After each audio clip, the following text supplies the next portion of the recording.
Mashabiki wa Yanga kwa sasa wana furaha kutokana na ujio wa mastaa wapya wanaosajiliwa, lakini upande wa pili hizo ni habari mbaya kwa wachezaji waliopo kwenye kikosi, kwani anayekuja anachukua nafasi ya mwingine. Mpaka sasa Yanga imeshachukua wachezaji wawili ikitumia fursa ya usajili wa dirisha dogo, lakini kuna mastaa 12 ambao maisha yao bado 50-50 kikosini, kwani wanacheza maeneo yenye uwezekano wa kuachwa, huku namba zikiwachongea zaidi, ambapo kocha wa kikosi hicho Pedro Gonçalves anawapima kwa takwimu. Wa kwanza ni Musa Bala Conte. Ujio wake Yanga ulikuwa ni usajili wenye presha kubwa, lakini baada ya ligi kuanza akashindwa kuthibitisha na kujikuta na sota benchi. Conte ambaye amecheza nafasi ya kiungo mkabaji ndiye star wa kigeni aliyecheza muda mfupi zaidi, akitumika uwanjani kwa dakika 107 kwenye michezo 4 aliyocheza akiwa hajafanikiwa kufunga bao wala kutengeneza assist. Yanga imeshasajili mtu eneo lake ikimchukua Damaro Kamara kutoka Singida Black Stars, huku ikielezwa kwamba Conte hajakubali kutolewa kwa mkopo, akitaka klabu yake kumvunjia mkataba ili achukue mzigo na kuondoka, hatua ambayo mabosi wa klabu hiyo hawaitaki. Wa pili ni Aboubakar Khomeini, kipa chaguo la 3 wa Yanga, ambaye msimu huu kwenye ligi hajafanikiwa kucheza hata dakika moja, akitumia muda mwingi kwa benchi akiwashuhudia wenzie Djigui Diarra na Abutwalibu Msheru akipishana uwanjani. Khomeini licha ya kwamba alikuwa kwenye kiwango bora wakati anatokea Singida Black Stars, lakini ndani ya Yanga ameshindwa kuwa na ujio mzuri, akishindwa kupenya katikati ya makipa hao wawili, ambapo ikitokea shida ya timu hiyo kusajili kipa mwingine namba zitamngoa. Watatu ni Celestine Ekua, kiungo mshambuliaji wa Yanga ambaye alitua mwanzo wa msimu huu, lakini licha ya jina lake kubwa bado hajafanya makubwa ambayo yalitarajiwa ndani ya kikosi hicho, na sasa yupo kwenye kundi ambalo wakati wowote anaweza kuachwa. Ekua msimu wake wa kwanza ndani ya Yanga amefanikiwa kucheza kwenye mechi 6 za ligi kuu bara akitumia dakika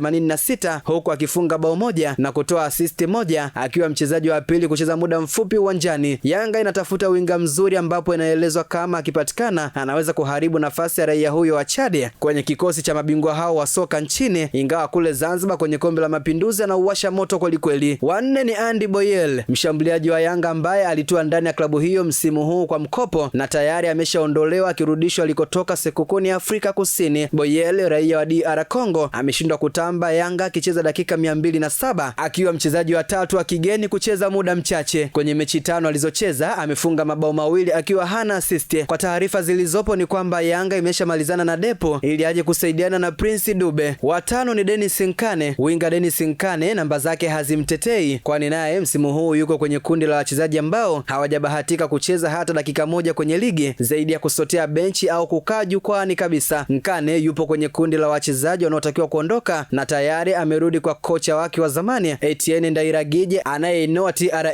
United baada ya dili lake la kwenda JKT Tanzania kukwama. Wa sita ni Kibwana Shomari, beki mkongwe wa kulia wa Yanga. Kibwana Shomari namba zake hazivumi vizuri kuweza kumtetea, na kama atageukiwa kuangaliwa mara moja tu anaweza kuachwa na timu hiyo. Kibwana msimu huu ametumika kwenye dakika 94 ndani katika mechi 7 alizocheza, huku anayecheza namba moja akiwa Israel Mwenda ambaye ametumika kwa muda mrefu zaidi. Taarifa za kupona kwa Yao Kwasi na tayari kishaanza kucheza kupitia mashindano ya kombe la mapinduzi Zanzibar sio njema sana kwa Kibwana, kwani uwezekano wa kutakiwa kuondolewa unaweza kuja kwa kasi kutokana na ubora wa mabeki wenzake ambao uhakika wao wa kucheza ni mkubwa. Mbaya zaidi ni kwamba amebakiza miezi 6 ya kimkataba na taarifa zinadai Yanga haijamsogeza mezani mpaka sasa ili kurenew mkataba. Wa saba ni Faridi Musa. Winga Faridi Musa naye yumo kwenye kundi la wachezaji ambao hawajacheza hata dakika moja msimu huu, akitumia muda mwingi kukaa benchi au kutupwa jukwani, ikiwa ni ishara kwamba mambo yanazidi kuwa magumu kwake. Taarifa zinaeleza kwamba hata kama Faridi atapona kwenye dirisha hili akabaki, basi lijalo ni vigumu kusalia ndani ya kikosi hicho kutokana na kuendelea kusotea benchi. Mwingine ni Salum Abubakar Shuaboy, kiungo mkongwe. Salum Abubakar mambo hayaendi vizuri upande wake ndani ya Yanga, ambapo msimu huu amekuwa akionekana mazoezini na wakati mwingine benchi akiwa hajacheza hata dakika moja kwenye ligi, ushindani wa namba ukimweka kwenye eneo gumu. Shuaboy anakubalika kwa mabosi wa timu hiyo wanaoamini ana vitu muhimu vya kuisaidia timu, lakini kwa namna namba zilivyo hata akipona dirisha hili lijalo ni vigumu kuvaa jezi za timu hiyo. Mwingine ni Lasini Kouma, kiungo mwingine wa kigeni ambaye yupo kwenye msimu wake wa kwanza, ambaye naye namba zake hazipo vizuri, akitakiwa kushtuka haraka kabla mambo hayajambadilikia. Kouma ametumika kwa dakika